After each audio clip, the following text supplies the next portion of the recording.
Hello students. आप जानते हैं basic computational techniques for data analysis. इसमें आप लोगों ने जो टॉपिक्स किए हैं उसमें मैं आपको बता चुकी हूँ पहले भी कि आप लोगों ने सबसे पहले समझा था कि डाटा होता क्या है, what is the meaning of data and how we can analyse data. Data two types के मेन होते हैं, one is qualitative, second is quantitative. Data collection techniques are basically two, primary and secondary. There are two types of data और techniques इनकी होती हैं। primary को you can collect through questionnaire, observation, interviews and direct personal investigation, indirect personal investigation, etc. These are the main methods of collecting data from primary sources. And secondary source होता है जो हम publications, magazines, articles, newspaper, books, online जो भी material प्राप्त करते हैं वो सब हमारा कहलाता है सेकेंडरी सोर्स ऑफ डाटा। उसके बाद आप लोगों ने इसमें एक लोन एमोटाइजेशन का टॉपिक किया था जिसमें नेट प्रेजेंट वैल्यू के बारे में आपने पढ़ा था। उसी के साथ आपने एक टॉपिक और भी किया था जिसमें आप लोगों ने डाटा किस तरीके से एक्सेल शीट में यूज किया जाता है और इंसर्ट कैसे करते हैं और डाटा को कहाँ कहाँ सोर्सेज से हम प्राप्त कर सकते हैं, डाटा को इंपोर्ट कैसे कर सकते हैं, input of data into spreadsheet और एक्सेल शीट। आफ्टर दैट आपने इसमें किया था डाटा को हम कहाँ कहाँ गवर्नमेंट इंस्टीट्यूशन जो है, गवर्नमेंट साइट्स हैं जहां से हम डाटा को कलेक्ट कर सकते हैं। फिर उसके बाद मैंने आपको डाटा को एनालाइज करने के लिए मीन, मीडियन, मोड ये सब चीजें बताई कि मीन कैसे कलेक्ट करते हैं, मीडियन कैसे कलेक्ट करते हैं, मोड को हम कैसे कैलकुलेट कर सकते हैं। आफ्टर दैट लास्ट क्लास में हमने measures of central tendency, measures of dispersion ये सब किया था। आज की क्लास में आप करेंगे skewness, kurtosis, correlation, regression, and some important topics of your this SAC paper, Basic Computational Techniques for Data Analysis. तो देखिए सबसे पहले स्क्यूनेस क्या होता है। स्क्यूनेस को हम कहते हैं असिमेट्रिकल डिस्ट्रीब्यूशन। अगर डाटा का सिमेट्रिकल डिस्ट्रीब्यूशन होता है तो वो नॉर्मल डिस्ट्रीब्यूशन कहलाता है। नॉर्मल डिस्ट्रीब्यूशन का मतलब सिमेट्रिकल, सेम। तो distribution of the data set may be symmetrical or may be asymmetrical. Whether the distribution is symmetrical or asymmetrical, it can be determined by the shape of the distribution जब इसे हम plot करते हैं तो। Symmetrical distribution एक bell shape curve होता है। जिस तरीके से आप इस कर्व में देख रहे हैं, ये जो कर्व है ये कैसा कर्व है, ये बेल शेप कर्व है। ये बिल्कुल घंटी नुमा आकार का डायग्राम है। ये नॉर्मल डिस्ट्रीब्यूशन भी कहलाता है। तो नॉर्मल डिस्ट्रीब्यूशन एक सिमेट्रिकल डिस्ट्रीब्यूशन है in which the value of mean is equals to median is equals to mode. It means mean, median, mode तीनों की वैल्यू क्या रहती है, इक्वल रहती है। तो यदि मीन, मीडियन, मोड तीनों की वैल्यू इक्वल रहे तो उसे हम सिमेट्रिकल डिस्ट्रीब्यूशन या नॉर्मल डिस्ट्रीब्यूशन कहते हैं। उसमें डिस्ट्रीब्यूशन इक्वल है, उसमें कोई गैप नहीं है और किसी प्रकार की इनइक्वालिटी इसके अंदर नहीं है। If mean is equals to median is equals to mode, then skewness will be 0. And the frequency curve depicting such symmetrical distribution is known as normal curve या perfectly bell-shaped curve because it looks like similar to a bell shape. तो symmetrical distribution में आपने देखा ये bell shape curve बनता है और इस bell shape curve में हम क्या शो करते हैं, अगर इसे सेंटर से हम डिवाइड कर रहे हैं तो ये इक्वली टू पार्ट्स में डिवाइड हो रहा है और साथ ही साथ इसमें मीन, मीडियन और मोड की वैल्यू क्या है, इक्वल है। तो इसे नॉर्मल कर्व कहते हैं, इसे जीरो स्क्यूनेस कर्व कहते हैं। यहाँ सिमेट्रिकल डिस्ट्रीब्यूशन है और मीन, मीडियन, मोड तीनों की वैल्यू इक्वल है। तो ये तो हो गया सिमेट्रिकल डिस्ट्रीब्यूशन का। लेकिन अब स्क्यूनेस के बारे में अगर बात करें तो स्क्यूनेस शो करता है असिमेट्रिकल डिस्ट्रीब्यूशन को। What skewness shows? Asymmetrical distribution. अब asymmetrical distribution is a distribution whose left side is not identical to its right side। जिसमें देखिए इसका या तो स्लोप जो है इस कर्व का राइट हैंड साइड ज्यादा हो सकता है, या इसका स्लोप लेफ्ट हैंड साइड भी ज्यादा हो सकता है, लेकिन ये इक्वल डिस्ट्रीब्यूशन को शो नहीं करेगा। It has either a large number of extremely high values and fewer number of smaller values, or a large number of smaller values and fewer number of high values। यानी कि इसमें कुछ large numbers की संख्या, extremely high values की संख्या ज्यादा हो सकती है, और स्मॉलर वैल्यूज की संख्या बहुत कम हो सकती है, या स्मॉलर वैल्यूज की संख्या ज्यादा हो सकती है और लार्ज नंबर्स की संख्या बहुत कम हो सकती है। यानी कि इसमें इक्वालिटी नहीं है। तो skewness is a descriptive statistical measure which has lack of symmetry, और इसे हम asymmetrical distribution भी कहते हैं। For an asymmetrical distribution, here mean will not be equal to median, will not be equal to mode। इसमें mean, median, mode की value कभी equal नहीं होगी। जितना ज्यादा डिफरेंस होगा, the greater the difference between mean, median, mode, उतनी ही higher skewness आपको डाटा में देखने को मिलेगी। असिमेट्रिकल डिस्ट्रीब्यूशन में बी पॉजिटिवली स्क्यूड और नेगेटिवली स्क्यूड। स्क्यूनेस के दो टाइप्स हैं, positive skewness and negative skewness. Positive skewness में राइट हैंड साइड की तरफ को इस कर्व का स्लोप होगा, ठीक है। A positively skewed distribution is skewed to the right with a long tail towards the right। यानी कि इसका जो झुकाव है आप देख रहे हैं, ये अगर एक्स एक्सिस की तरफ को है तो इस केस में मीन की वैल्यू ज्यादा होगी मीडियन से, और मीडियन की वैल्यू ज्यादा होगी मोड से। Mean will be greater than median and median will be greater than mode.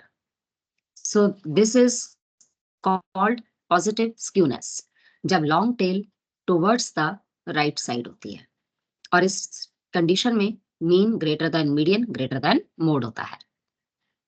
उसके बाद अगर लेफ्ट हैंड साइड स्क्यूनेस है, यानी कि अगर स्क्यूड नेगेटिवली स्क्यूड है, देखिए whereas a negatively skewed distribution is skewed to left, there is a long tail towards the left, mean will be less than median and median will be less than mode.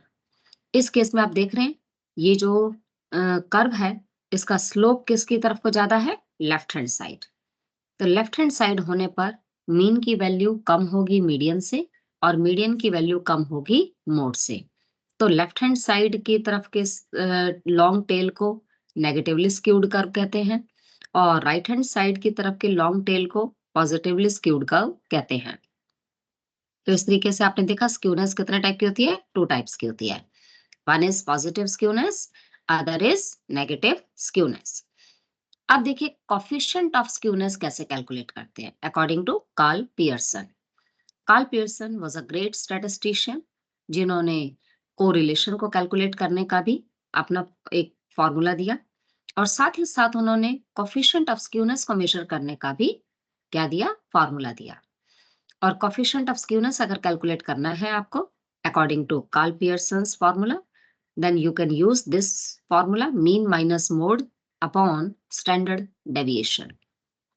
इसमें सबसे पहले given series में जो भी हमें data given होगा हम उससे पहले मीन निकालेंगे, आफ्टर दैट मोड कैलकुलेट करेंगे, फिर स्टैंडर्ड डेविएशन निकालेंगे, और फिर तीनों की वैल्यू को फॉर्मूले के अकॉर्डिंगली पुट कर देंगे।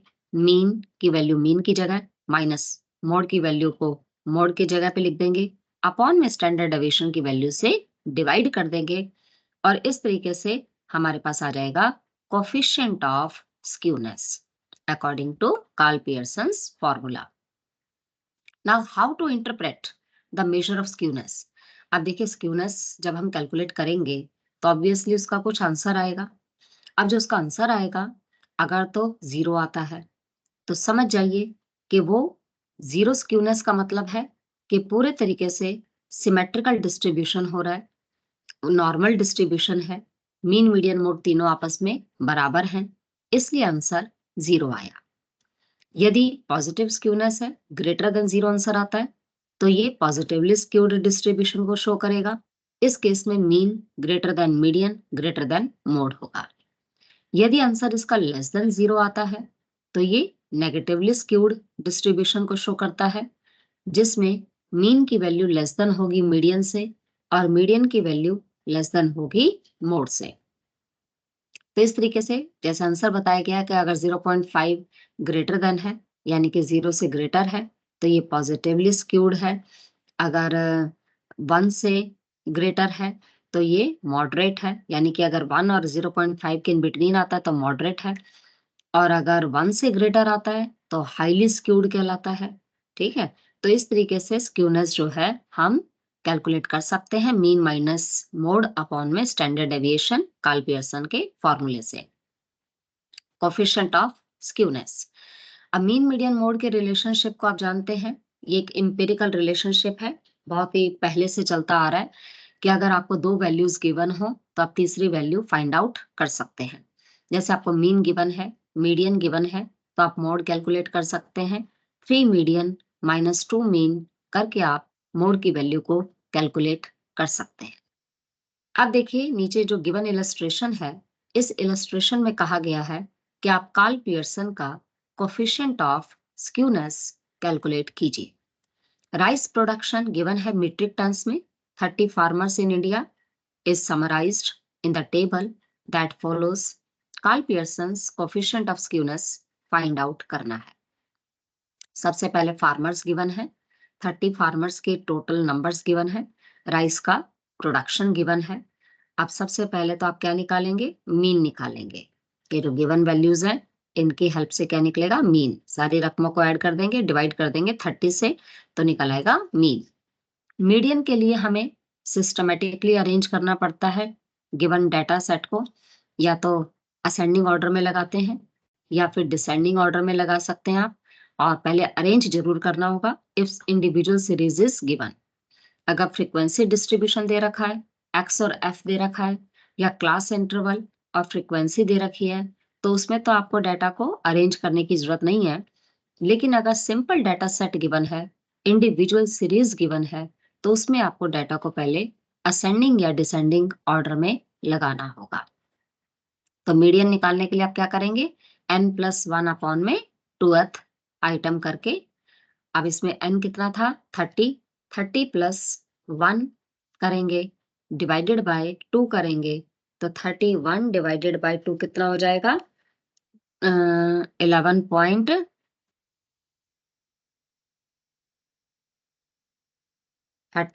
है ना, 2 1 जा 2 और 1 और 1, 2 5 जा 10, 15.5 आ जाएगा। ठीक है, 30 का हाफ 15 होता है, और 31 का हाफ 31 पॉइंट कितना हो जाएगा, 30 पॉइंट सॉरी 30 का हाफ 15 होता है, तो 31 का हाफ होगा 15.5। तो 15.5 पर हम देख लेंगे कौन सी डिजिट आ रही है, 26।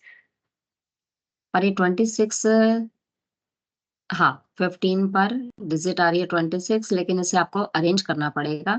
पहले डाटा को असेंडिंग ऑर्डर में लगाइएगा, तब पता चलेगा।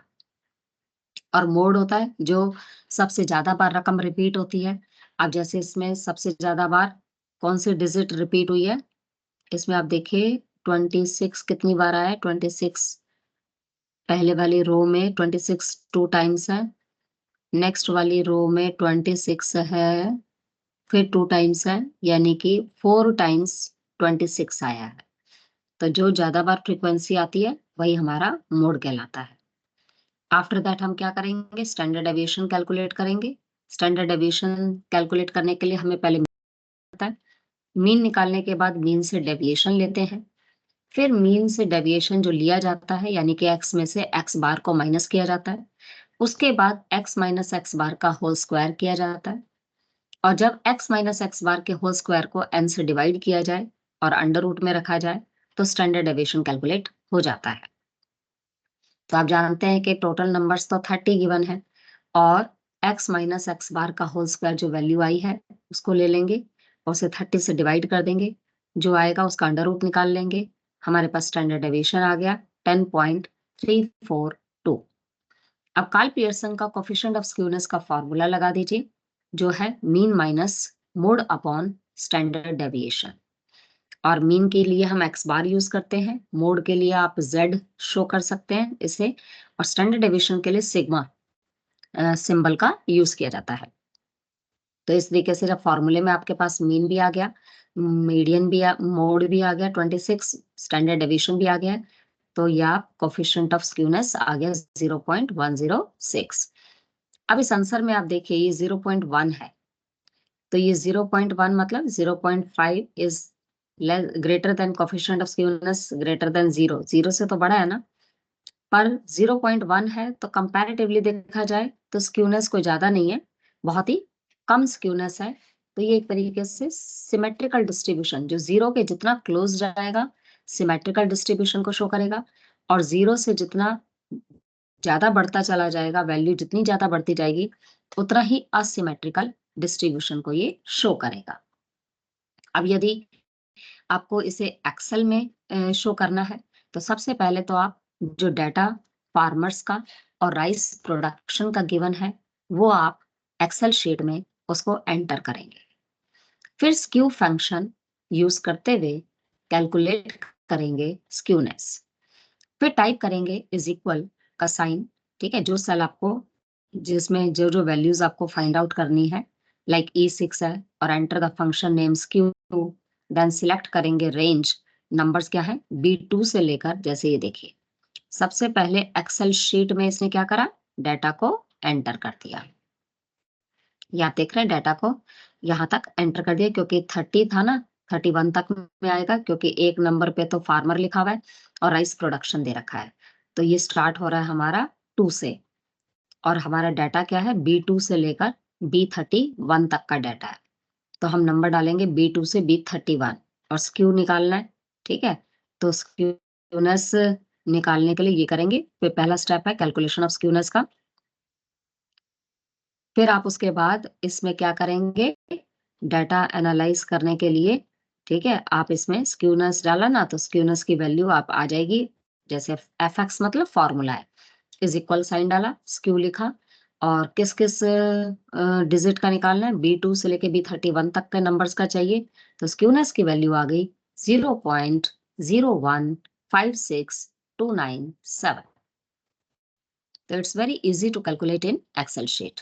स्टेप 2 ये है, अगर आपको कैलकुलेशन करना है स्क्यूनेस का, ठीक है, now Excel uses a different formula to calculate the skewness, due to which there can be slight difference in the result to compare as compare to the result using the Karl Pearson method. Excel में कई बार थोड़ा different result भी आ सकता है, तो doesn't matter, but there will be no more change, slightly change हो सकता है बट ज्यादा चेंज नहीं हो सकता। अभी उसके बाद देखिए हिस्टोग्राम बनाया गया है, अगर आपको हिस्टोग्राम बनाना है तो हिस्टोग्राम भी हम एक्सेल शीट पर, डायग्राम के लिए सबसे पहले हमें डाटा उसमें इंसर्ट करना होगा, आफ्टर दैट उसे सिलेक्ट करने के बाद जो डाटा को हम डायग्राम्स आई को उसमें आता है, डायग्राम को ओपन करके कौन सा डायग्राम आप बनाना चाहते हैं, बार चार्ट बनाना चाहते हैं या पाई डायग्राम बनाना चाहते हैं, पाई चार्ट, या फिर आप हिस्टोग्राम या फ्रीक्वेंसी कर जो भी है वो उससे सिलेक्ट करके आ जाएगा, तो ये हिस्टोग्राम बन जाता है, ठीक है। हिस्टोग्राम में कोई गैप नहीं होता, लेकिन जो बार चार्ट होता है, जो बार चार्ट में आपने देखा होगा उसमें हमेशा मतलब गैप होता है, लेकिन हिस्टोग्राम में there is no gap. Next is kurtosis. देखिए कुर्टोसिस क्या है, ये भी डिस्क्रिप्टिव, क्योंकि आप जानते हैं स्टैटिस्टिक्स की दो ब्रांचेस होती हैं, one is descriptive, second is inferential.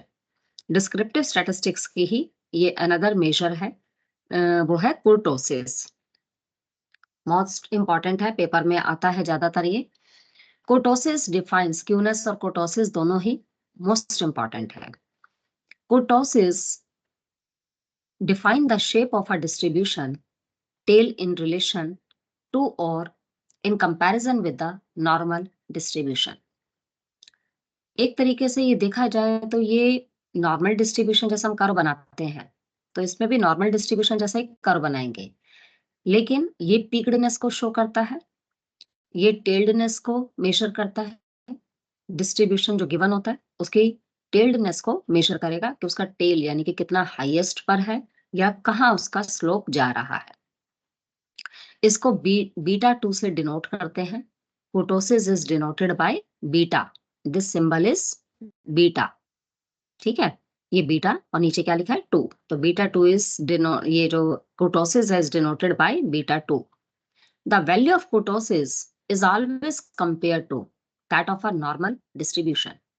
It helps to identify whether the tails of the distribution include extreme values or outliers. ये हमें क्या आइडेंटिफाई करने में हेल्प करता है? इस समय ये पता चलता है कि डिस्ट्रीब्यूशन में एक्सट्रीम वैल्यूज कितनी हैं या आउटलायर्स कितना, आउटलायर मतलब जो लाइन से बियॉन्ड जा रहा है, बाहर की ओर जा रहा है, तो ये उस चीज को मेजर करने का काम करता है। अब इसमें देखो, heavy tailed distribution has greater extreme value, जिसमें डायग्राम की जो टेल होगी वो हैवी टेल होगी, तो हैवी टेल डिस्ट्रीब्यूशन का मतलब है कि उसमें एक्सट्रीम वैल्यूज ग्रेटर है, यानी कि कुर्टोसिस भी हायर है। In other words, the heavier the tail the higher the kurtosis. On the other hand, a light tailed distribution has fewer extreme values and a low kurtosis. Or in other words, the lighter the tail, the lower the kurtosis, and higher the tail, higher will be the kurtosis. तो जितना tell पे depend कर रहा है, टेल्डनेस को बता रहा है ये, जितना टेल्ड उसका हायर होगा, हैवी टेल्ड हो डिस्ट्रीब्यूशन क्या शो करेगा? एक्सट्रीम वैल्यूज को, कि उसमें एक्सट्रीम वैल्यूज ज्यादा है और वो उसमें ग्रेटर कुर्टोसिस देखने को आपको मिलेगा। लेकिन जहां पर लाइट टेल्ड डिस्ट्रीब्यूशन होगा, या ये समझिए कि भाई एक्सट्रीम वैल्यूज जहां लोअर होंगी, तो वहां पर कुर्टोसिस की वैल्यू भी लो होगी। तो बहुत ही सिंपल सा इसका कंसेप्ट है कि heavy tailed distribution has greater extreme values and high कुर्टोसिस, and lower tailed distribution has lower extreme values and low kurtosis. अब kurtosis में 3 तरीके के इसकी कैटेगरीज होती हैं। One is mesokurtic, second is leptokurtic, third is platykurtic. 3 इसकी क्या है? Different categories. अब पहली कैटेगरी क्या है? मेसोकार्टिक। Mesocartic distribution refers to the distribution having kurtosis similar to that of normal distribution. जो मेसोकार्टिक होता है वो सिमिलर होता है नॉर्मल डिस्ट्रीब्यूशन की तरह, यानी कि बेल शेप कर्व बनता है, ये नॉर्मल कर्व बनता है, और इसमें कुर्टोसिस इक्वल किसके होगा? 3 के। तो there is equal distribution of items around the mean, तो इसकी वैल्यू आपकी लाई करेगी 3। एक्चुअल में इसकी वैल्यू कितनी आ जाएगी? 3 आ जाएगी। 3 का मतलब है कि इक्वल डिस्ट्रीब्यूशन है, मीन मीडियन मोड तीनों की अगर एक एक वैल्यू भी ले लें तो तीनों आपस में क्या है? इक्वल है। लेप्टोकार्टिक में क्या होता है? Leptokurtic distribution refers to the distribution having kurtosis greater than a mesokurtic. ये मेसोकार्टिक से ग्रेटर देन होगा, यानी कि मोर देन 3 होगा। लेप्टो का मतलब होता है थिन, पतला, या नैरो, संकुचित, which describe the long and narrow looking peak of the distribution. Such distribution have heavy tails. अब heavy tails है तो extreme values ज्यादा होंगी। Greater extreme values means greater will be kurtosis या higher the value of kurtosis. तो इसमें heavy tails होती हैं on either side, या indicating the presence of more extreme values than that of normal distribution, और इसका जो kurtosis की वैल्यू होगी वो ग्रेटर देन क्या होगी? 3 होगी। तो there is too much concentration of items near the mean. तो इस स्टेज को कहते हैं लेप्टोकर्टिक डिस्ट्रीब्यूशन। और जो प्लेटिकर्टिक है, प्लेटिकर्टिक distribution refers to the distribution having kurtosis lesser than a mesocartic distribution। ये मेसोकार्टिक से लेसर देन होगा। देखिए mesokurtic is normal distribution, just similar as normal distribution, तभी मेसोकार्टिक से ही लेप्टोकार्टिक को कंपेयर किया है और मेसोकार्टिक से ही प्लेटिकार्टिक को कंपेयर करा है। मेसोकार्टिक की वैल्यू 3 आती है एग्जैक्टली, यानी कि सिमेट्रिकल डिस्ट्रीब्यूशन को शो कर रही है। जो लेप्टोकार्टिक है मोर देन 3 आएगा, यानी कि हैवी टेल है, ग्रेटर एक्सट्रीम वैल्यूज है, इसलिए कुर्टोसिस भी हाइयर है। अब प्लेटिकार्टिक उसका ऑपोजिट होगा। प्लेटिकार्टिक में लेसर एक्सट्रीम वैल्यूज होंगी। जब एक्सट्रीम वैल्यूज लोअर हैं तो कुर्टोसिस भी लोअर होगा और आंसर लेस देन 3 आएगा। तो there is less concentration of items near the mean. अब आप इसमें डायग्राम देखिए तीनों स्टेजेस का। देखिए जो लेप्टोकार्टिक है वो हाई पीक्ड वाला है, इसकी पीक्डनेस सबसे ऊंची है। ये जो बीच वाला डायग्राम देख रहे हैं सेंटर वाला, ये मेसोकार्टिक है, just same as normal distribution, symmetrical distribution, bell shape curve है, इसलिए इसकी वैल्यू 3 के इक्वल है। लेप्टोकार्टिक की मोर देन 3 होगी क्योंकि उसमें हाइयर एक्सट्रीम वैल्यूज हैं, then high will be the kurtosis. और सबसे नीचे वाला आप देख रहे हैं कितना फ्लैट नुमा है ये और कितना लोअर है, तो लोअर होने की वजह से इसमें लोअर वैल्यूज हैं, एक्सट्रीम वैल्यूज जो हैं बहुत लोअर हैं, इसलिए कुर्टोसिस भी क्या है, लो है। और कुर्टोसिस लो है तो वैल्यू भी 3 से क्या रहेगी, लेस देन रहेगी। तो इस स्टेज का नाम है प्लेटिकार्टिक। तो इस तरीके से हम कुर्टोसिस को डिफाइन कर सकते हैं और उसकी तीनों कैटेगरीज को डिस्क्राइब कर सकते हैं with the help of definition and this diagram. Now next is, अब आपको अगर एक्सेल में से शो करना है तो देखिए कुर्टोसिस is sometimes described an excess kurtosis. Excess kurtosis is calculated by subtracting 3 from the kurtosis। क्योंकि आपने देखा कुर्टोसिस की वैल्यू को हम या तो 3 कह रहे हैं या मोर देन 3 कह रहे हैं या लेस देन 3 कह रहे हैं। तो इसके लिए ये 3 का बहुत ही इंपॉर्टेंट, ये जो इसमें फिगर जो लिया गया 3, ये इसकी मेजरिंग मेथड का एक तरीके से मेजरिंग मेथड है या क्राइटेरिया है। तो ये जो टेबल है समराइज करके दी गई है, जैसे मेसोकार्टिक है तो वो तो नॉर्मल डिस्ट्रीब्यूशन को शो करता है, तो कुर्टोसिस यानी कि बीटा 2 की वैल्यू किसके इक्वल होगी, 3 के इक्वल होगी। और अगर हम एक्सेस कुर्टोसिस कैलकुलेट कर रहे हैं तो कुर्टोसिस -3 है, तो 3 - 3 करेंगे तो क्या आएगा, 0। और 3 - 3 0 आ गया, यानी कि कोई स्क्यूनेस नहीं है, नॉर्मल डिस्ट्रीब्यूशन है। लेप्टोकार्टिक में क्या होता है, मोर देन 3 आता है। तो अगर आप मोर देन 3 को माइनस करेंगे 3, तो इसमें आंसर कुछ ना कुछ आपका पॉजिटिव ही आएगा। मोर देन 3 मतलब 4 भी हो सकता है, 5 भी हो सकता है, तो 1 भी आ सकता है, 2 भी आ सकता है इसकी वैल्यू। तो मोर देन 0 या पॉजिटिव तो आएगा ही सही, क्योंकि मोर देन 3 कुर्टोसिस की वैल्यू आप मोर देन 3 ले रहे हैं और माइनस करेंगे 3, तो ये हैवी टेल को शो करेगा, greater than the normal distribution है ये। और प्लेटिकार्टिक जो कि लेस देन 3 होता है, लेस देन 3 में आप माइनस, इसका आंसर माइनस में आएगा, नेगेटिव होगा। और इसमें लोअर होंगी एक्सट्रीम वैल्यूज, और लोअर एक्सट्रीम वैल्यूज होने की वजह से इसमें कुर्टोसिस की वैल्यू भी लोअर होगी और ये लेस देन होगा नॉर्मल डिस्ट्रीब्यूशन से। Now here point to be remember that Excel reports जो है वो एक्सेस कुर्टोसिस, ये जो वर्ड है excess kurtosis, hence the kurtosis of a normal distribution computed in excel will equal 0। Okay, अब जैसे मान लीजिए 15 कंटेस्टेंट्स की एक उनसे कहा गया एक पजल को सॉल्व करने के लिए, time taken by each contestants is given next.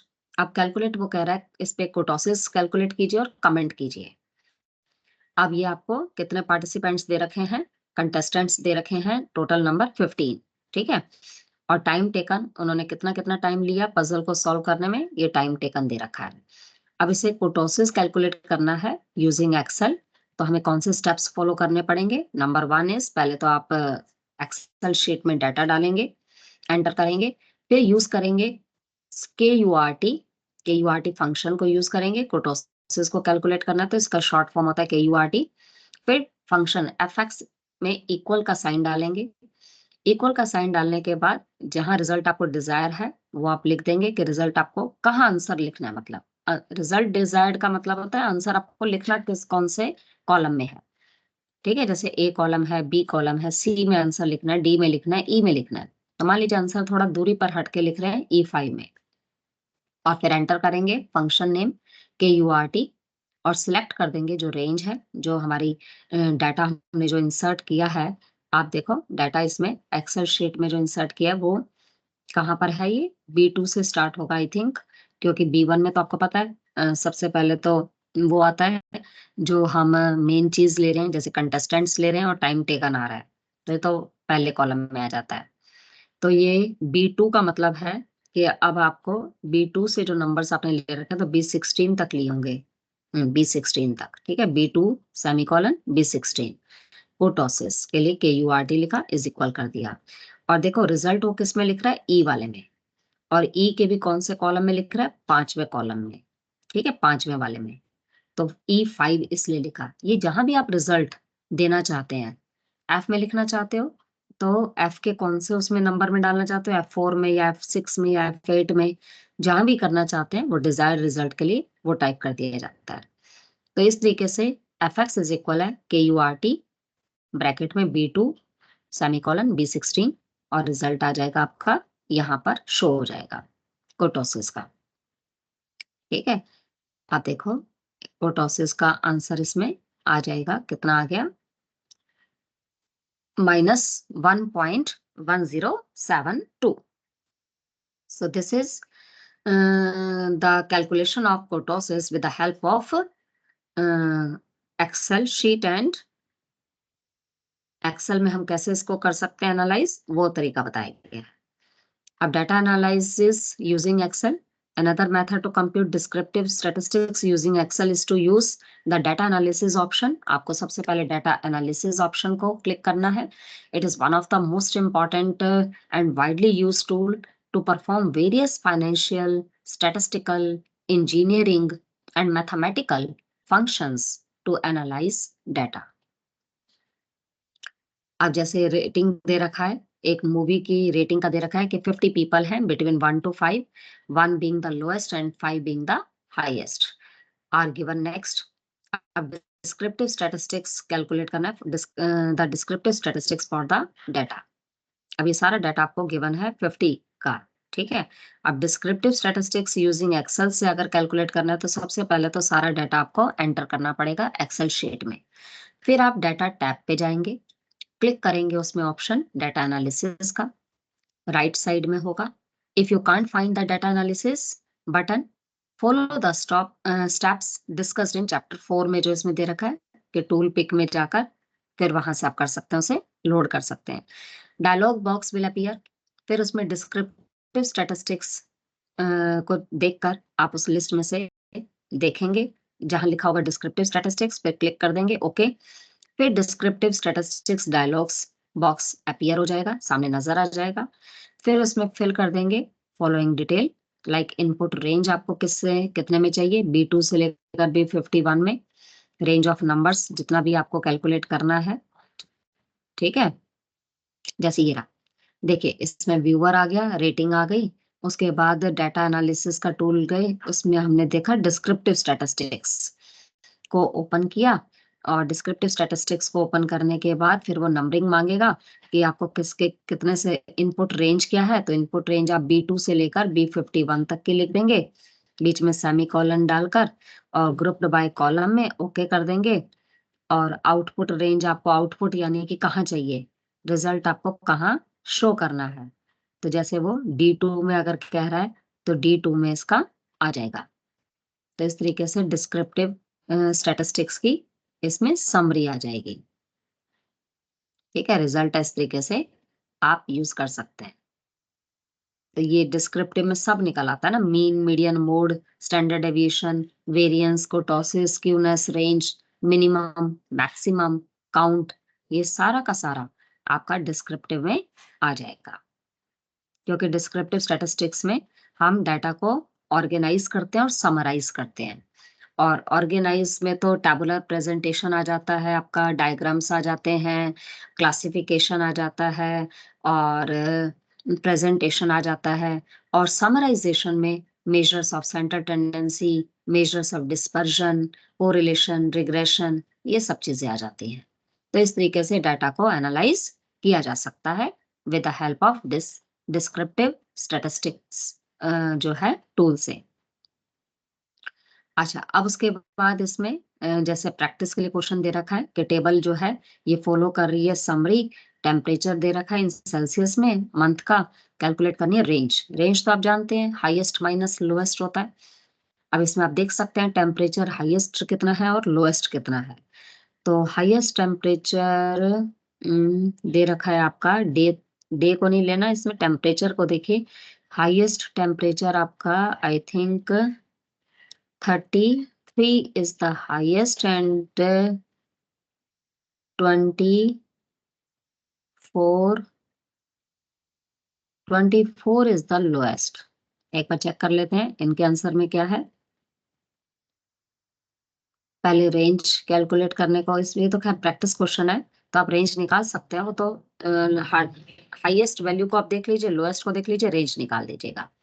ऐसे सेल शेयर प्राइस ए का दे रखा है, शेयर प्राइस बी का दे रखा है। रेंज आप फर्म ए की निकाल सकते हैं, रेंज आप फर्म बी की निकाल सकते हैं। कंपैरेटिवली बता सकते हो किसका प्राइस मोर स्टेबल है और किसका ज्यादा वॉलेटाइल। तो ये सब प्रैक्टिस के लिए क्वेश्चंस हैं, आप करते हैं। ये तो आपका हो गया measures of dispersion, skewness, kurtosis, ठीक है। और कैसे एक्सेल शीट में इसको यूज करते हैं, ये सारा आपका कंप्लीट हो गया। अब कोरिलेशन कोफिशिएंट।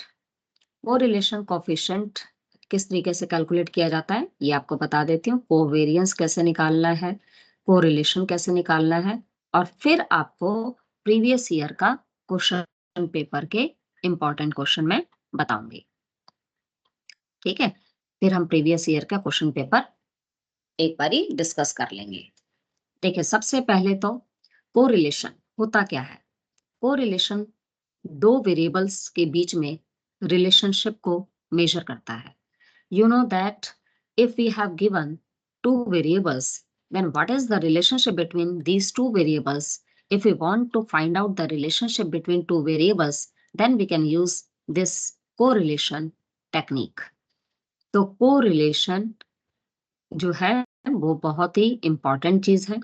ये एक तरीके से वेरिएबल्स के बीच में बताता है कि कैसा रिलेशन है, पॉजिटिव रिलेशन है, नेगेटिव रिलेशन है, लीनियर रिलेशन है, ठीक है। तो ये रिलेशनशिप को बताएगा। और कोवेरियंस क्या होता है, देखिए, covariance is a statistical measure that analyses the linear relationship between two random variables. It evaluate how the two variables vary together. किस तरीके से वो वेरी करते हैं, क्योंकि कोवेरियंस है। आपने मेजर्स ऑफ डिस्पर्जन में स्टैंडर्ड डेविएशन पढ़ा था, वेरिएंस पढ़ा था। वेरिएंस क्या होता है, स्टैंडर्ड डेविएशन का स्क्वायर होता है। और कोफिशिएंट ऑफ वेरिएशन निकालते हैं तो स्टैंडर्ड डेविएशन अपॉन में मीन इनटू में 100 करके निकाल सकते हैं। जो कोवेरियंस है, वेरिएंस का मतलब वेरिएबिलिटी होता है, और कोवेरियंस एक स्टैटिस्टिकल टूल है जो एनालाइज करता है linear relationship between two random variables. ये इवेल्युएट करता है कि दो वेरिएबल आपस में वेरी कर रहे हैं, या कोवेरी का मतलब दोनों आपस में वेरी कर रहे हैं। फॉर इंस्टेंस, जैसे what happens to the other variable if one variable goes up. जैसे अगर एक वेरिएबल की वैल्यू बढ़ जाए तो दूसरे की वैल्यू बढ़ेगी या घटेगी। मे बी अप भी हो सकती है, मे बी डाउन भी हो सकती है। आपने इकोनॉमिक्स में पढ़ा होगा, जैसे लॉ ऑफ डिमांड है। तो लॉ ऑफ डिमांड में क्या होता है, हम एक वेरिएबल प्राइस लेते हैं, एक लेते हैं डिमांड। प्राइस ज्यादा होता है तो डिमांड कम होती है, प्राइस कम होता है तो डिमांड ज्यादा। तो यहाँ पर दो वेरिएबल के बीच में कैसा रिलेशन है, नेगेटिव। और लॉ ऑफ सप्लाई में प्राइस और सप्लाई का पॉजिटिव रिलेशन होता है। High price high supply, low price low supply. तो इस तरीके से अगर एक वेरिएबल के बढ़ने से दूसरे वेरिएबल की वैल्यू डाउन हो रही है तो नेगेटिव रिलेशन है, और अगर एक वेरिएबल की वैल्यू बढ़ने से दूसरे वेरिएबल की वैल्यू भी बढ़ रही है तो पॉजिटिव कोरिलेशन है। तो रिलेशन को मेजर करने के लिए ही हम यूज करते हैं कोरिलेशन एंड कोवेरिएंस ये बताता है कि दोनों के बीच में जो वेरिएबल्स में जो वेरिएशन है वो एक साथ कैसे हो रहा है। तो पॉजिटिव कोवेरिएंस भी हो सकता है जो इंडिकेट करता है डायरेक्ट रिलेशनशिप। अगर दो वेरिएबल के बीच में डायरेक्ट रिलेशनशिप है, ठीक है, पॉजिटिव कोरिलेशन है।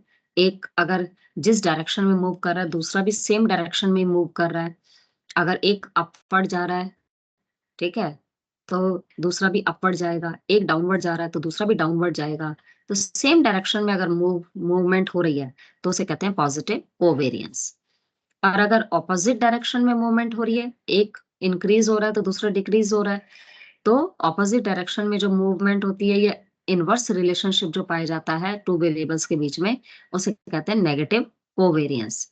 और अगर दोनों में अगर कोई रिलेशन ही नहीं है, आपस में कोई इंटर रिलेशन नहीं है, अनरिलेटेड वेरिएबल्स हैं, ठीक है, तो उसमें जीरो कोवेरिएंस देखने को मिलेगा।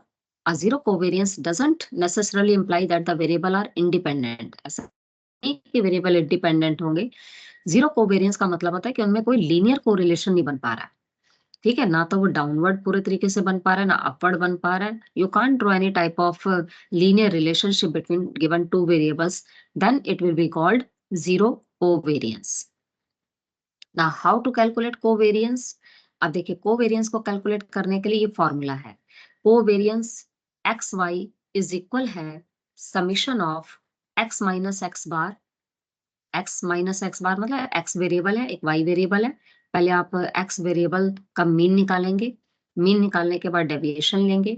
ऐसे वाई वेरिएबल का भी पहले मीन निकलेगा, फिर मीन से उसका डेविएशन निकलेगा। तो एक्स से जब डेविएशन लिया तो एक्स माइनस एक्स बार हो गया, वाई से जब डेविएशन लिया तो वाई माइनस वाई बार हो गया। अपॉन में टोटल नंबर्स जितने गिवन होते हैं वो ले लेते हैं। तो सैंपल से भी आप निकाल सकते हैं, पॉपुलेशन से भी निकाल सकते हैं। अगर पॉपुलेशन से निकाल रहे हो तो म्यू वर्ड यूज किया जाता है, म्यू एक्स और म्यू वाई, ठीक है। डेविएशन अगर पॉपुलेशन से निकाल रहे हो तो म्यू वर्ड यूज करेंगे, म्यू एक्स और म्यू वाई। और नीचे एन भी ले सकते हैं। अगर सैंपल कोवेरिएंस पॉपुलेशन कोवेरिएंस है तो नीचे एन आता है, और अगर सैंपल कोवेरिएंस हो तो नीचे एन माइनस वन आता है। तो बस अंतर इतना ही है, अदरवाइज तरीका दोनों में सेम है। अब एक इलस्ट्रेशन आप देखिए, जैसे इसमें दिया है Sensex and Nifty 50 are the two benchmark stock market indices used in India. Both indices measures the stock market overall performance and are indicators of the strength of the Indian economy. The following table summarizes the monthly rate of return on Sensex X and Nifty 50 यानी कि Y for the year 2019। Calculate करना है covariance और interpret करना है result को। Time period जनवरी से लेकर दिसंबर तक का गिवन है। सेंसेक्स का भी डाटा दे रखा है, निफ्टी का भी दे रखा है। अब फर्स्ट मेथड तो हम डायरेक्ट मेथड है।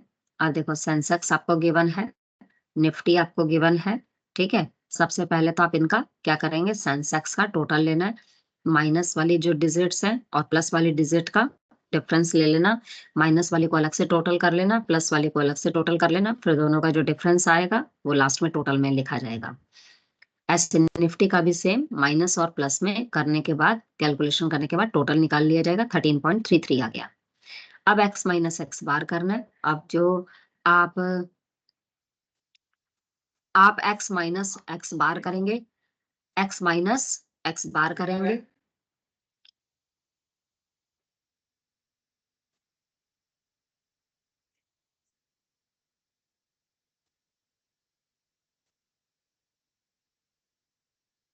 हाँ एक्स माइनस एक्स बार करेंगे।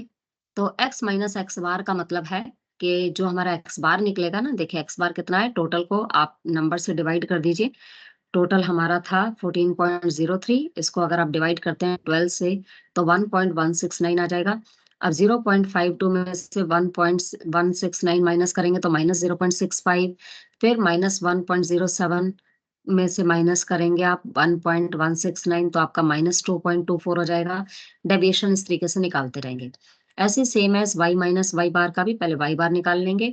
13.33 को 12 से डिवाइड किया, 1.111 आ गया। उसके बाद आप क्या करेंगे, ये इस तरीके से डिफरेंस लेते जाएंगे। फिर बाद में नेक्स्ट कॉलम में x minus x bar into y minus y बार कर देंगे। ठीक है, फिर कोवेरियंस के लिए हमें क्या करना है, इसका टोटल ले लेंगे। कोवेरियंस में आप जानते हैं x माइनस एक्स बार लिखा, ठीक है, x माइनस एक्स बार करके जो आया था उसका टोटल इंटू में y माइनस वाई बार करके जो आया उसका टोटल, मतलब लास्ट में या तो मल्टीप्लाई जो आपने किया है ना x minus x bar into y minus y बार, वो वाला आ जाएगा 0.5993 वाला। तो ये 0.5993 डिवाइडेड बाय क्या कर देंगे 12, तो ये आपका आंसर आ जाएगा 0.04994। It's very simple to calculate. You need first of all mean of x variable, mean of y variable, then you will take deviation from mean x और फिर deviation from mean y, और उसके बाद उनका आपस में मल्टीप्लीकेशन हो जाएगा। लास्ट में इनका टोटल निकाल लेंगे और टोटल निकालने के बाद फॉर्मूले में पुट कर देंगे covariance x y is equal to sigma x minus x bar into y minus y bar divided by n. तो कोवेरियंस ऐसे निकल आता है।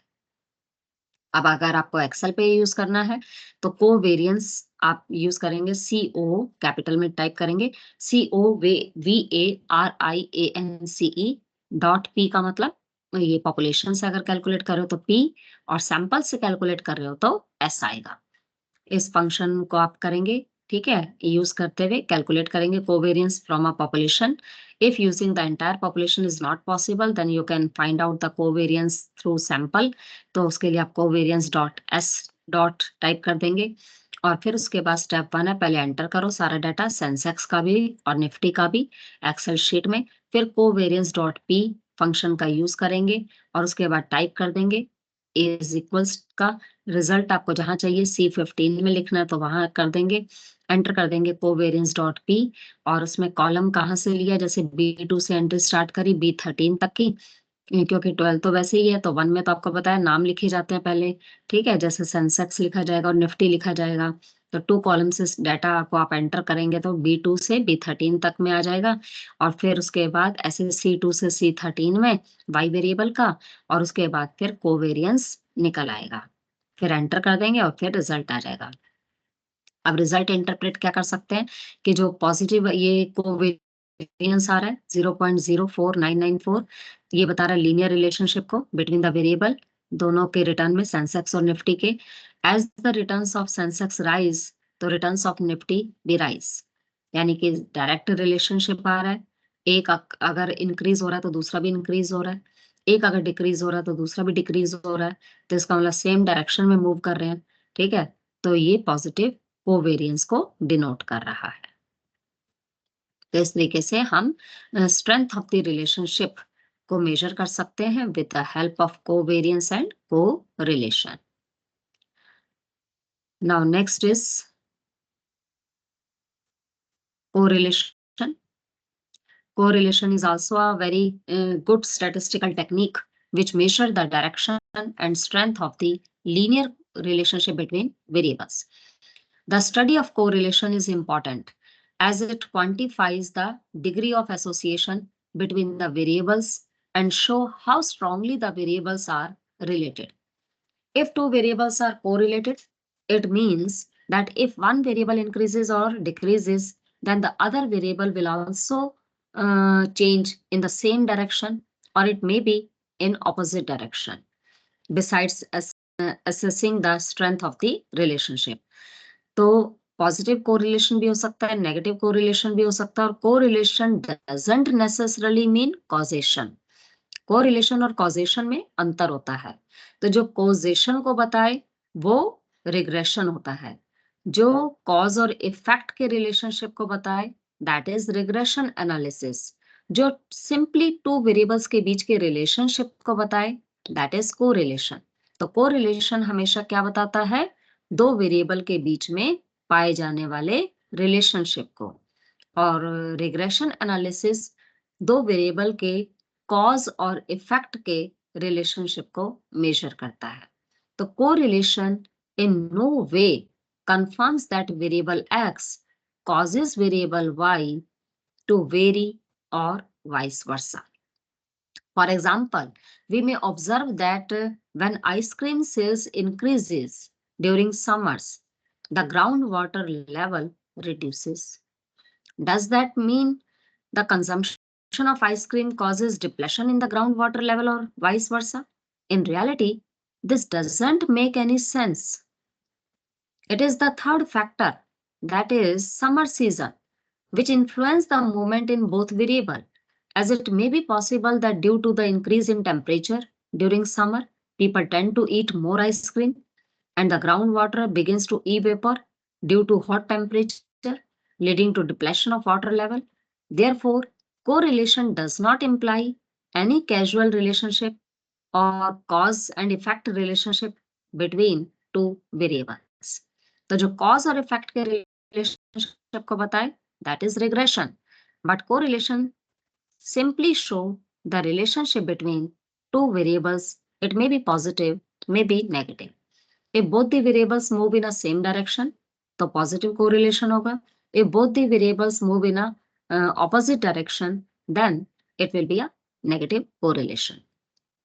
तो कोरिलेशन पॉजिटिव भी हो सकता है अगर दो वेरिएबल्स के बीच में डायरेक्ट रिलेशनशिप आपको देखने को मिल रहा है तो पॉजिटिव है, ये सेम डायरेक्शन में मूव कर रहे हैं, ठीक है। और अगर दो वेरिएबल्स ऑपोजिट डायरेक्शन में मूव कर रहे हैं तो नेगेटिव कोरिलेशन देखने को मिलेगा।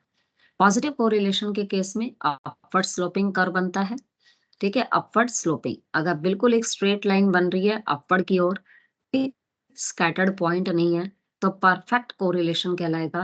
कोरिलेशन हमेशा इसका आंसर +1 और -1 के बीच में लाई करता है, या तो इसका आंसर +1 हो सकता है पूरा, तो उसे परफेक्ट कोरिलेशन कहते हैं, पॉजिटिव।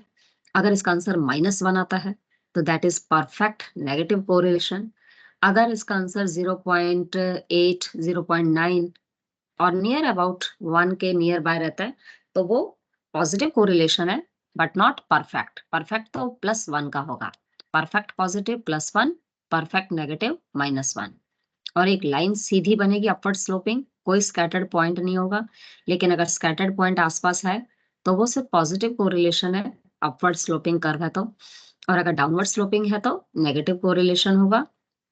जैसे आपने डिमांड के लॉ में आपने पढ़ा होगा, लॉ ऑफ डिमांड में डाउनवर्ड स्लोपिंग कर्व बनता है डिमांड कर्व, सप्लाई कर्व हमेशा अपवर्ड बनता है। तो नेगेटिव कोरिलेशन दो वेरिएबल के बीच के उस रिलेशन को बताता है जिसमें वो ऑपोजिट डायरेक्शन में मूव करते हैं। और जीरो कोरिलेशन का तो मतलब होता है कि आप कोई लाइन ड्रॉ ही नहीं कर सकते हैं, ना तो अपवर्ड कोई लाइन बन रही है ना डाउनवर्ड कोई लाइन बन रही है, सारे पॉइंट आपस में इतने स्कैटर्ड हैं कि उनके बीच में कोई लाइन ड्रॉ करना पॉसिबल नहीं है। तो जीरो कोरिलेशन का मतलब होता है no correlation between the given data set.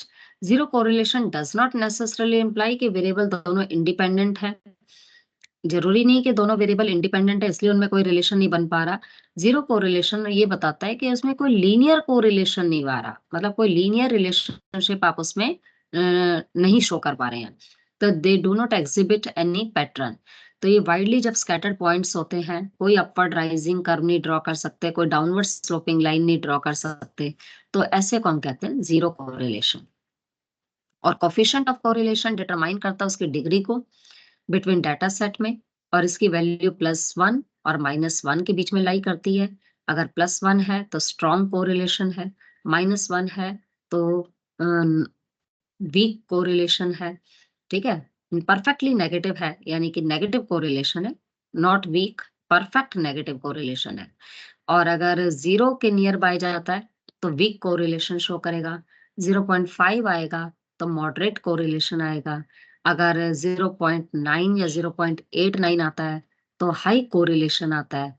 It may be positive, may be negative. और 0 का मतलब होता है नो कोरिलेशन। आप देख रहे हैं ये जैसे सारे स्कैटर्ड पॉइंट्स हैं। अब इन सारे स्कैटर्ड पॉइंट्स में आप कोई लाइन ड्रॉ ही नहीं कर सकते, ना तो लाइन नीचे से ऊपर की ओर जा रही नजर आएगी, ना ऊपर से नीचे की ओर, तो यहाँ पर नो कोरिलेशन है, ठीक है। तो इस तरीके से कोरिलेशन की वैल्यू किसके बीच में आती है, 0 और 1 के बीच में। और -1 और +1 से बियॉन्ड तो इसका आंसर जा ही नहीं सकता, और अगर जाता है तो it means your calculation is wrong. Karl Pearson's coefficient of correlation कैसे कैलकुलेट कर सकते हैं? Karl Pearson's coefficient of correlation is most widely used methods to measure the correlation between the two variables. It is also referred to as Pearson's product moment correlation भी कहते हैं, इसे are से denote करते हैं। पियर्सन्स का coefficient of correlation कैसे निकलता है, इसका देखिए तरीका। इसका फॉर्मूला होता है सिग्मा एक्स माइनस एक्स बार। या तो आपको कोरिलेशन निकालना है कार्ल पियर्सन के हिसाब से, तो आप ऐसे फॉर्मूले में लिख सकते हैं, covariance between x and y divided by product of standard deviation of x and standard deviation of y. Standard deviation x y upon में standard deviation x into standard deviation y. ये आप लिख सकते हैं r x y. R is small r, denote कर रहा है correlation को, और एक्स और वाई टू वेरिएबल्स है। अब sigma x minus x bar into y minus y bar upon में अंडर रूट में sigma x minus x bar का whole square into sigma y minus y bar का whole square. इस तरीके से हम क्या निकाल सकते हैं, कार्ल पियर्सन्स का कोफिशिएंट ऑफ कोरिलेशन। या दूसरा तरीका आप ये भी यूज कर सकते हैं, sigma x y, sigma x into y. ये एक तरीके से एक्स क्या है, एक्स माइनस एक्स बार है, वाई क्या है, वाई माइनस वाई बार है, इन दोनों का मल्टीप्लीकेशन, माइनस में सिग्मा एक्स इंटू में सिग्मा वाई अपॉन में n sigma x square minus sigma x का होल स्क्वायर, फिर अंडर रूट में sigma y square minus sigma y का whole square. Sigma y square के नीचे भी एन लगा सकते हैं, नहीं तो एन आप यहाँ लगा सकते हैं, इससे कोई फर्क नहीं पड़ता। एन यहाँ लिखिए या sigma x y minus sigma x into sigma y upon n कीजिए, एक ही बात है। तो ये इस तरीके से कोरिलेशन कैलकुलेट हो जाता है। आप देखिए फर्स्ट मेथड इसमें क्या है, सबसे पहले सेंसेक्स गिवन है, निफ्टी वही सेम पीछे वाला इलस्ट्रेशन लिया है। एक्स आपके पास गिवन है, वाई आपके पास गिवन है, आप एक्स का स्क्वायर कर दीजिए, फिर वाई का स्क्वायर कर दीजिएगा, फिर एक्स और वाई की मल्टीप्लाई कर दीजिएगा, फिर वैल्यूज को फॉर्मूले में पुट कर दीजिए, sigma x into y n, तो नंबर्स हो गए, माइनस सिग्मा एक्स इंटू में सिग्मा वाई अपॉन में अंडर रूट में n sigma x square minus sigma x का whole square n sigma y square minus sigma y का whole square. ठीक है, यहाँ पे ये एक्स नहीं आएगा, ये वाई आएगा, ये मिस प्रिंटिंग है। अच्छा, उसके बाद फॉर्मूले में सारी वैल्यूज पुट कर देंगे तो कोरिलेशन का आंसर आ गया 0.650। तो ये 6 आ गया, यानी कि एक तरीके से मॉडरेट कोरिलेशन है। ठीक है, और प्लस में है तो पॉजिटिव कोरिलेशन है। अब एक्सेल में अगर आपको इसे कैलकुलेट करना है तो कोरिलेशन फंक्शन को कैलकुलेट करने के लिए आप डाटा सेट लेंगे और कोरिलेशन के लिए यूजिंग करेंगे एक्सेल। कोरिल डाल देंगे CORREL, एंटर करेंगे सारा वो जो रिटर्न्स थे सेंसेक्स के और निफ्टी के, फिर कोरल फंक्शन को आप यूज करेंगे कैलकुलेट करने के लिए। टाइप करेंगे इज इक्वल का साइन, जहां रिजल्ट आपको डिजायर्ड है, जैसे C15 में चाहिए, द फंक्शन नेम क्या है correl, and then select the cell range of the numbers like B2 to B13, और उसके बाद ये आप इंसर्ट कर देंगे, formula will be correl B2 semicolon B13 and result desire on C2 semicolon C13, फिर प्रेस कर देंगे एंटर, तो डिस्प्ले हो जाएगा रिजल्ट। ठीक है, तो इस तरीके से आप पियर्सन्स या पियर्सन भी डाल दें तो भी आप आ जाएगा, कोरल ना भी डालें तो भी पियर्सन्स का भी कोरिलेशन ही वो शो करता है। ये देखिए जैसे इसमें सेंसेक्स का डाटा इंसर्ट कर दिया, निफ्टी का डाटा डाल दिया है, उसके बाद नीचे कोरिलेशन कोफिशिएंट में coral B2 B13 C2 C13 कर दिया। कैलकुलेशन कैसे हो जाएगी इसकी, सिलेक्ट करने के बाद आंसर आ गया 0.650219992, ये पूरा आ गया। ठीक है, और फोर्थ तरीका तो वही है, डाटा एनालिसिस पे पहले जाएंगे, डाटा टैब पे जाएंगे, फिर डाटा एनालिसिस को टाइप वो कर देंगे, ऑप्शन डाटा एनालिसिस को चूज करेंगे, फिर एनालाइज करेंगे, राइट साइड की तरफ क्लिक करेंगे और फिर पियर्सन्स का डाल दें तो भी आंसर सेम आ जाएगा। पियर्सन्स कोएफिशिएंट ऑफ कोरिलेशन देखो आंसर क्या आ रहा है, वही सेम 0.650219992। तो ये हो गया आपका कोरिलेशन। ठीक है जी, इस तरीके से हम कोरिलेशन निकाल सकते हैं, और ये प्लस 0.65 है तो आंसर है कि पॉजिटिव है, तो ये पॉजिटिव कोरिलेशन को शो कर रहा है, लीनियर कोरिलेशन को शो कर रहा है। ठीक है, तो इस तरीके से इसके रिजल्ट को इंटरप्रेट किया जा सकता है। ये लीनियर रिलेशनशिप है, linear relationship between x and y variable, scatter plot से इसे शो किया जा सकता है। और स्पियर्समैन का निकालना हो तो स्पीयरमैन का जो होता है वो रैंक कोरिलेशन कहलाता है। आंसर इसका भी +1 और -1 के बीच में ही आएगा। +1 is perfect positive correlation, -1 is perfect negative correlation and 0 मतलब नो कोरिलेशन। तो कोफिशिएंट ऑफ कोरिलेशन कैलकुलेट करने का यही तरीका है स्पीयरमैन कोफिशिएंट ऑफ कोरिलेशन के लिए। जैसे स्कोर दे रखा है, पहले से रैंक दे दिया। रैंक का मतलब होता है हम स्मॉलेस्ट टू लार्जेस्ट को भी दे सकते हैं या फिर लार्जेस्ट टू स्मॉलेस्ट। अगर सबसे बड़ी संख्या को हम पहला रैंक दे रहे हैं तो सबसे छोटी को सबसे आखिर का रैंक देंगे। जैसे 90 को नंबर 1 दिया, फिर इस 90 के बाद आता है 80 को 2 देंगे, 70 को 3 देंगे, 60 को 4 देंगे, 50 तो है ही नहीं, 40 को 5 दिया, 40 के बाद 20 को 6 दिया, 10 को 7 दिया, टोटल नंबर 7 ही है। उसके बाद जो है रैंक हम इसको दे सकते हैं, स्कोर्स को हमने क्या दे दिया, रैंक। और अगर कोई रकम रिपीट हो रही हो तो उसको तो सेम रैंक दिया जाता है। जैसे कि अगर मान लो 80 टू टाइम्स रिपीट हो रही है तो हम 80 को अलग अलग नंबर तो नहीं दे सकते ना। 90 को अगर 1 दिया है तो 80 को 2 आएगा, 80 पर ही 3 आएगा, लेकिन एक को 2 और एक को 3 नहीं लिख सकते, तो 2 और 3 को ऐड कर देंगे और 2 से डिवाइड कर देंगे तो दोनों का 2.5 आ गया। अब इसमें रैंक हमारा 2 भी चला गया, 3 भी चला गया, फोर्थ रैंक जाएगा 70 को, फिफ्थ रैंक जाएगा 60 को, सिक्स रैंक सेवंथ रैंक जाएगा 50 को, इस टाइप से। तो रैंक रिपीट अगर रकम है तो सेम रैंक दिया जाता है ऐड करके 2 से डिवाइड करने के बाद। और इस तरीके से इसमें फॉर्मूला लग जाएगा। स्पीयर्समैन में RS से डिनोट करते हैं 1 - 6 sigma d square upon n square -1 करके कैलकुलेट हो जाता है। ठीक है, तो ये स्पीयरमैन का कोरिलेशन था जिसमें रैंक दे रखा होता है, रैंक y का दे रखा है, आपने डी निकालना है, डी का मतलब डेविएशन होता है, रैंक x में से रैंक y का माइनस कर दीजिए और फिर उसका स्क्वायर कर देंगे, डी स्क्वायर, फिर फॉर्मूले में वैल्यू पुट कर दीजिए। 1 - 6 तो फॉर्मूले में ही है, सिग्मा डी स्क्वायर, जो डी स्क्वायर निकला उसका टोटल आ जाएगा, अपॉन में n क्यूब। n जितना नंबर्स होते हैं ना, 4 नंबर है तो 4 की पावर 3, या 10 नंबर है तो 10 की पावर 3 -10, ऐसे करके निकल आता है। बस उसमें एक्सेल में आप डालेंगे तो कोरिल डालेंगे, लेकिन रैंक वर्ड डालेंगे, रैंक, क्योंकि बिना रैंक के वो रैंक कोरिलेशन ही शो करेगा, या फिर स्पीयरमैन आपको वर्ड डालना पड़ेगा। ठीक है, तभी आप इसको यूज कर सकते हैं।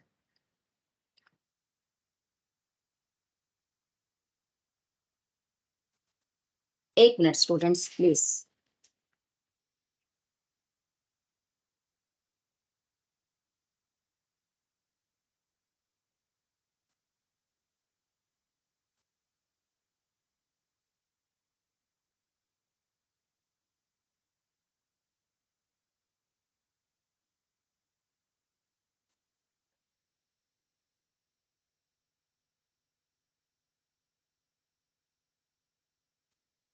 अच्छा जी, तो इस तरीके से ये तो आपका हो गया कोरिलेशन का। ठीक है, नेक्स्ट इज,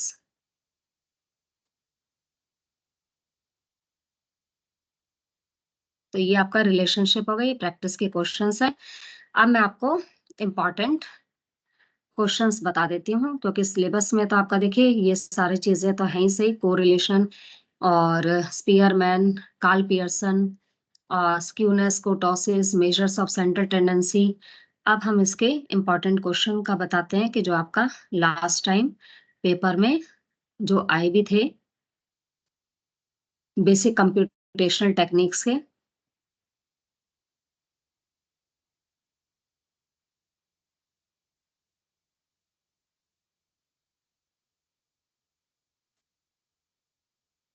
देखिए, सबसे पहले इसमें क्वेश्चन है पीवीआर टेबल का। जो बुक जिस पीडीएफ से मैं पढ़ा रही हूँ, बेसिक कंप्यूटेशन टेक्निक, इसमें पीवीएट टेबल भी आती है। पीवीएट टेबल की क्या फीचर्स होते हैं, ये फर्स्ट क्वेश्चन आया हुआ है। पहले तो देखिए इस पेपर में टोटल 4 क्वेश्चंस अटेम्प्ट करने को आए हैं, और सबसे पहला क्वेश्चन में 2 पार्ट्स हैं। एक पीवीएट टेबल आया है, उसके फीचर्स के साथ बताना है, और उसमें ये बताया है कि ईच एवरेज, एवरेज आप जानते हैं कई तरीके के होते हैं, एक सिंपल मीन होता है, एक ज्योमेट्रिक मीन होता है, एक हार्मोनिक मीन होता है, एक आपका वेटेड मीन होता है। हर एवरेज की अपनी अलग अलग विशेषताएं होती हैं, लेकिन ये बहुत ही मुश्किल होता है ये कहना कि कौन सा एवरेज सबसे बेस्ट है, इसलिए उसको एक्सप्लेन करो और उसको इलस्ट्रेट करो। उसके बाद मैडम, सी ऑप्शन में, हाँ जी, जी टाइम सर। हो रहा है अभी। हाँ जी, बस सर। तो ओके। इस तरीके से इसमें नेक्स्ट में एक कैश फ्लो स्टेटमेंट है जिसमें 2 प्रोजेक्ट्स अगर गिवन होंगे तो उसमें आपको बताना है कि इन्वेस्टर के लिए कौन-सा बेस्ट जो है वो ऑप्शन रहेगा। और एक्सेल का यूज़ करते हुए स्क्यूनेस और कुर्टोसिस का क्वेश्चन आया हुआ है और एक इसमें क्वेश्चन आपका आया हुआ है कैपिटल बजटिंग का, ठीक है? तो इस तरीके से आप एक्सेल का यूज़ करते हुए और वर्ल्ड बैंक से कैसा आप डाटा सेट अवेलेबल है, वेरियस डाटा सेट जो अवेलेबल है वर्ल्ड डाटा बैंक में या MIOS में, तो वो सारे आपको अच्छे से प्रिपेयर करने हैं। आई होप आपको इन क्लासेस के दौरान ये सारा बेसिक कंप्यूटेशनल टेक्निक के बारे में सारी नॉलेज मिल गई होगी। तो इसी के साथ ही आज की क्लास फिनिश करते हैं और wish you all the best for your exams और आई होप आप इसको अच्छे से आपने समझ लिया होगा। इसको अच्छे से पढ़िए, रिवाइज कीजिए। अगर कोई डाउट हो तो प्लीज पूछ लीजिएगा। Thank you. मैम स्टॉप करें ma'am? Yes sir, thank you. Thank you, thank you. Okay ji.